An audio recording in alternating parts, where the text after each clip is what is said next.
Shalom, selamat pagi semuanya anak-anak hebatnya Tuhan. Sebelumnya saya mengucapkan terima kasih banyak atas kesempatan yang sudah diberikan kepada saya. Perkenalkan, nama saya Abigail Sijabat dari STT Gragion. Shalom semua anak hebatnya Tuhan. Bagaimana kabar hari ini? Sebelum kita masuk ke materi pelajaran kita, terlebih dahulu kita berdoa terlebih dahulu. Berdoa dimulai. Terima kasih Tuhan buat siang hari ini atas setiap kebaikan dan kemurahan dan kesempatan yang Tuhan kasih kepada kami hingga kami boleh ada sampai hari ini. Tuhan, kami mohon biarlah setiap materi pelajaran yang kami pelajari pada hari ini boleh kami pahami, boleh kami lakukan, dan biarlah kiranya dapat menyenangkan hati Tuhan. Terpujilah namamu Tuhan, siaplah hati kami dengan materi pelajaran hari ini. Terpujilah namamu Yesusku, haleluya, amin.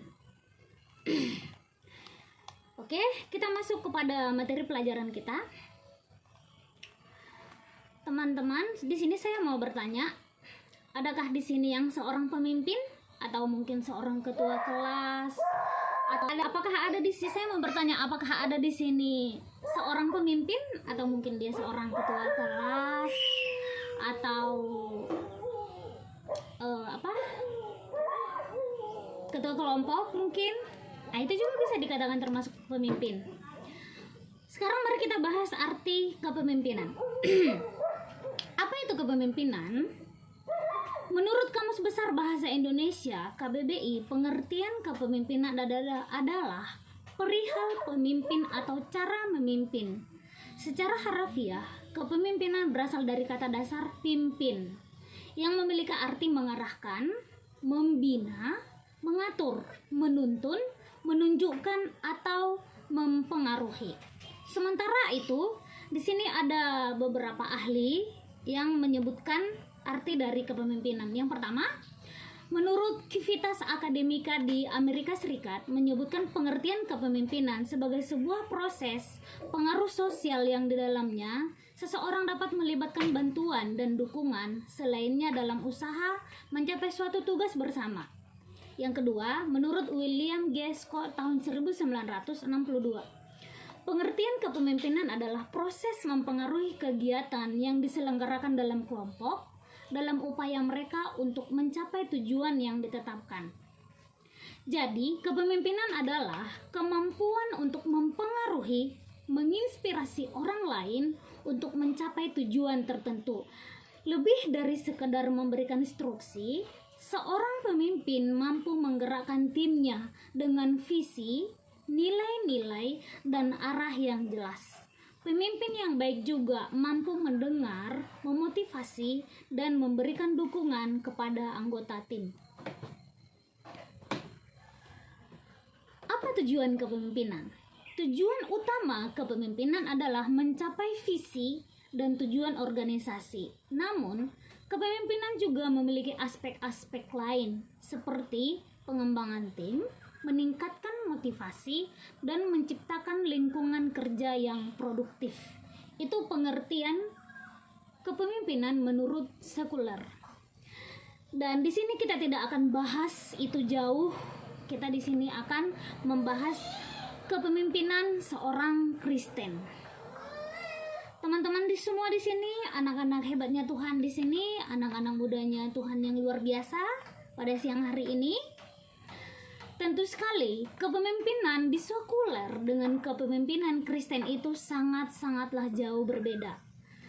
Kita melihat sebagai teladan kita, yaitu Tuhan Yesus Kristus. Dia berkata, "Aku datang bukan untuk dilayani, tetapi aku datang untuk melayani." Jadi, bagi seorang Kristen, kepemimpinan Kristen sesungguhnya adalah pelayan. Pelayan. Kita harus pahami hal itu ya, saudaraku. Nah, dan di Alkitab juga ada beberapa contoh tokoh-tokoh Alkitab yang sangat menginspirasi. Musa. Anak mudanya Tuhan gimana semua di sini? Apakah kenal dengan tokoh ini? Saya yakin semua kenal ya, saudaraku ya. Iya, Musa. Dikatakan dengan kelembutan dan kesabarannya. Bahkan Alkitab saudaraku mencatat bahwasanya kesabarannya tidak ada yang melebihi seperti Musa di muka bumi ini. Dan sampai hari ini juga sepertinya belum ada yang melebihi Musa ya saudaraku. Di sini dikatakan dengan kelembutan dan kesabarannya. Bahkan Alkitab mencatat tidak ada orang di muka bumi ini yang kesabarannya melebihi Musa. Tercatat di Bilangan 12 ayat 3, adapun Musa ialah seorang yang sangat lembut hatinya, melebihi dari setiap manusia yang di atas muka bumi ini. Yang kedua yaitu Daniel. Saya hanya ambil beberapa contoh aja ya teman, sebenarnya ada banyak, tapi saya hanya ambil beberapa.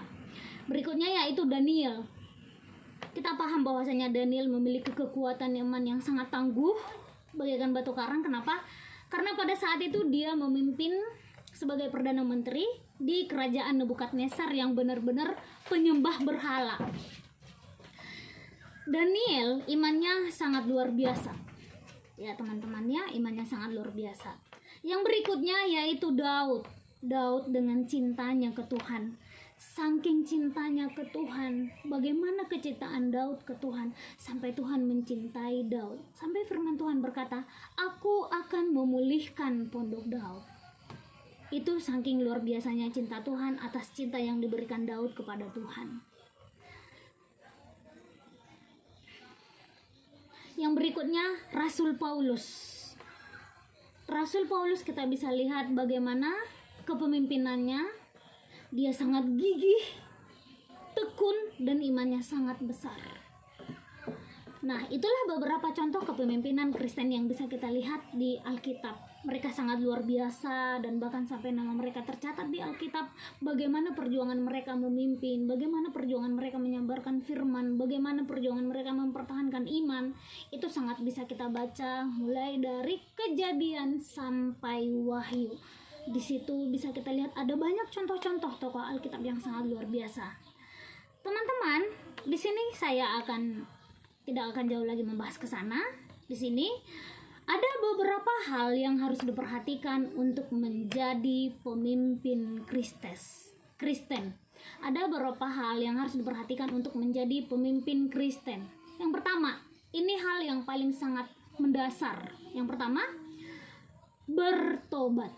Seorang pemimpin harus menjadi seorang yang bertobat. Kenapa? Ketika nanti dia tidak menjadi seorang yang bertobat, itu fatal saudaraku. Itu sangat fatal. Itu sangat fatal. Karena kalau dia tidak memimpin, kalau dia memimpin tetapi belum bertobat, itu bahaya buat yang dipimpin. Bertobat yang ada beberapa dasar ada beberapa tahapan-tahapan dalam yang bertobat ini. Bertobat yang artinya pertama, menerima Tuhan Yesus Kristus. Tidak cukup hanya saya percaya Tuhan Yesus, tidak cukup hanya seperti itu. Benar-benar menerima dan dalam hidupnya dan dalam praktek kehidupannya sehari-hari. Menerima dan percaya bahwasanya Tuhan Yesus Kristus adalah juru selamat. Yang kedua, harus dibaptis. Dan baptisan ini harus sesuai dengan standar Alkitab, yaitu baptis selam. Kenapa harus baptis selam? Ya karena memang itulah standar yang Tuhan berikan. Bukan percik ya saudaraku, maaf, saya tidak membahas organisasi apapun di sini. Saya membahas yang sesuai dengan standar Alkitab. Yesus dibaptis oleh Yohanes di Sungai Yordan dan itu dibaptis selam, yang artinya dicelupkan, dimasukkan ke dalam air. Seperti itu ya saudaraku. Setelah itu harus dipenuhi Roh Kudus. Tuhan Yesus Kristus begitu dia dibaptis selam oleh Yohanes, dikatakan bahwa turunlah merpati lalu hinggap kepada Tuhan Yesus. Merpati adalah lambang Roh Kudus, maka harus dipenuhi Roh Kudus. Ya saudaraku, itu sudah menjadi keharusan. Yang kedua yang mau saya bahas di sini yaitu bagaimana pemimpin Kristen. Yang kedua yaitu karakter. Karakter ini juga sangat penting. Seorang pemimpin itu harus seorang pemimpin yang berkarakter. Pemimpin Kristen harus memiliki karakter yang baik, jujur, berintegritas. Baik, yang lebih bagus lagi, berkarakter benar. Karena orang benar sudah pasti baik, tetapi orang baik belum tentu benar. Karena ada orang baik sama si A, contoh ya, karena dia ada maunya, bukan karena ya pengen aja dia berbuat baik. Bukan seperti itu. Oke saudara. Nah, ada di sini salah satu contoh yaitu yang bernama Ayub. Kita tahu bahwasanya Ayub adalah salah satu tokoh Alkitab yang sangat luar biasa, dan di sini dikatakan Ayub 1 ayat 1, ada seorang laki-laki di tanah Uz bernama Ayub, orang yang saleh dan jujur. Yang mau saya garis bawahi di sini, saleh dan jujur. Luar biasa ya saudaraku ya. Ia takut akan Allah dan menjauhi kejahatan. Jadi dia sangat berkarakter, saleh, dia jujur. Saudara, kita tidak usah dipungkiri lagi, dan tidak usah juga saya bahas bagaimana masalah Ayub. Yang mau saya ambil di sini ya, seperti yang saya katakan tadi, saleh dan jujur dan menjauhi kejahatan. Yang berikutnya, seorang pemimpin itu harus berintegritas. Kenapa? Seorang pemimpin harus berintegritas. Berintegritas itu yang artinya adalah jika dia katakan A, dia harus melakukan A. Saya kasih contoh. Pemimpin berkata, besok WL berkata nih. WL juga termasuk pemimpin ya saudaraku. Kalau bahasa Indonesianya pemimpin pujian, bahasa Inggrisnya worship leader. Contoh, pemimpin ini berkata, besok kita kumpul jam 7 dan kita latihan di gereja ini jam 7 tepat dan jangan lewat. Tiba-tiba besoknya pemimpinnya telat datang. Itu menurut teman-teman gimana? Berintegritas atau tidak? Tentu sekali tidak ya saudaraku ya. Jadi yang berintegritas itu ketika dia berkata kumpul jam 7 dan dia pun harus datang jam 7. Kalaupun anggotanya agak telat, itu wajar. Tetapi seorang pemimpin untuk membuktikan kepada orang yang dia pimpin, dia harus menunjukkan keintegritasannya. Tentu sekali ini bukan perkara yang sangat mudah untuk dilakukan bagi seorang yang memiliki karakter yang pemalas, yang memiliki karakter yang semau gue. Maka yang memiliki seperti itu tidak boleh jadi pemimpin. Tapi kita tidak usah heran, mungkin ada beberapa ya, tidak usah kita sebut nama. Ya mungkin teman-teman punya pemimpin yang sesemau-mau gue, ya saya tidak tahu. Tapi biarlah dia tetap seperti itu ya. Kita kelak yang akan menjadi pemimpin, sama-sama memperbaiki diri. Ya mungkin nanti jadi pemimpin kepala rumah tangga. Jadilah pemimpin kepala rumah tangga yang takut akan Tuhan. Jadilah pemimpin kamu yang laki-laki adalah pemimpin di keluargamu. Kalau wanita bukan pemimpin ya saudara ya, karena wanita adalah penolong. Tapi jadilah penolong yang setia kepada suamimu sesuai dengan standar firman Tuhan. Jadilah kepala pemimpin yang mengasihi istrimu dan anak-anakmu. Ya, kesitulah dulu, agak melenceng sedikit ya teman-teman ya, karena anak muda semua di sini, jadi biar agak ini dulu ya. Gimana? Ada yang mau menikah, saudara? Oke. Oke, kita lanjut. Yang ketiga, rajin berdoa. Itu wajib ya saudara ya. Seorang pemimpin harus, kalau yang dia pimpin berdoanya 1 kali sehari 5 menit, pemimpin harus berdoa minimal 1 hari 3 kali. Itu minimal ya saudaraku ya. Jangan dihitung doa makan, jangan. Itu doa rutinitas itu. Yang saya maksud di sini adalah rajin berdoa ya. Ada jam-jam pribadi doa dengan kita dengan Tuhan, seperti itu. Ini tertulis di 1 Tesalonika 5 ayat 17. Tetaplah berdoa. Pemimpin Kristen harus memiliki jam-jam doa. Saya pernah dengar seorang benihin, adalah seorang pendeta yang berasal dari Israel. Dia mampu berdoa selama 13 sampai 16 jam. Ayo, gimana? Anak muda, anak mudi semua yang di tempat ini, ada yang tahan berdoa 13 sampai 16 jam? Enggak usah jauh-jauh ya. Saya juga belum pernah melakukan itu. Ya, jujur saya belum pernah melakukan itu. Saya paling lama pernah berdoa 2 jam. Saya pernah saya berdoa 2 jam. Selama saya hidup, selama saya mengenal Tuhan, baru itulah kayaknya jam 2 yang paling lama yang saya lakukan. Nah, benihin ini, kalau ada gimana? Apakah ada teman-teman yang pernah mendengarkan tentang benihin? Nah, kita bisa melihat dari buahnya, dia begitu banyak melakukan mujizat dalam setiap pelayanan benihin. Dia sangat dipakai Tuhan dengan sangat luar biasa. Ya tentu dengan pengorbanan yang dia lakukan, yaitu ya seperti yang kita lihat tadi, bisa berdoa 13 sampai 16 jam. Wow, itu luar biasa ya saudara ya. Oke, yang berikutnya, yang keempat, dipimpin Roh Kudus. Ini saya perjelas yang tadi, dipimpin Roh Kudus. Nah, ini harus Kenapa harus dipimpin Roh Kudus? Pemimpin Kristen harus dipimpin Roh Kudus. Tidak cukup hanya dipenuhi Roh Kudus, tetapi harus dipimpin. Pemimpin Kristen harus dipimpin Roh Kudus. Kenapa hal ini penting? Supaya tidak memimpin sesuai dengan keinginan dan kemauan daging dia sendiri, untuk tidak menghindari tindakan kesewenang-wenangan. Kisah Para Rasul 20 ayat 22 sampai dengan 23. Di situ dijelaskan Rasul Paulus benar-benar dipimpin dengan Roh Kudus. Kita bisa melihat kepemimpinan Rasul Paulus. Saya nanti bisa baca di rumah ya saudara untuk mempersingkat waktu. Nah, kita bisa melihat Rasul Paulus ada beberapa ayat yang berkata, kami adalah tawanan roh. Saya adalah tawanan roh. Kemana Roh Kudus memimpin saya untuk pergi, maka kesitulah saya akan pergi. Itu kata Rasul Paulus. Nanti bisa dibaca di rumah ya saudaraku ya. Nanti terlalu banyak makan waktu kalau saya jelaskan di sini secara jelas. Jadi harus dipimpin Roh Kudus, itu wajib. Tentunya bukan perkara yang mudah, ada harga yang harus dibayar untuk menjadi dipimpin Roh Kudus. Kenapa? Daging kita ini benar-benar kita harus lepaskan. Jujur saya pribadi juga belum bisa untuk 100%, belum bisa. Saya juga masih berjuang dalam hal ini. Bukan berarti saya yang menyampaikan materi saya udah sempurna ya teman-teman ya, belum. Kita masih sama-sama belajar di sini.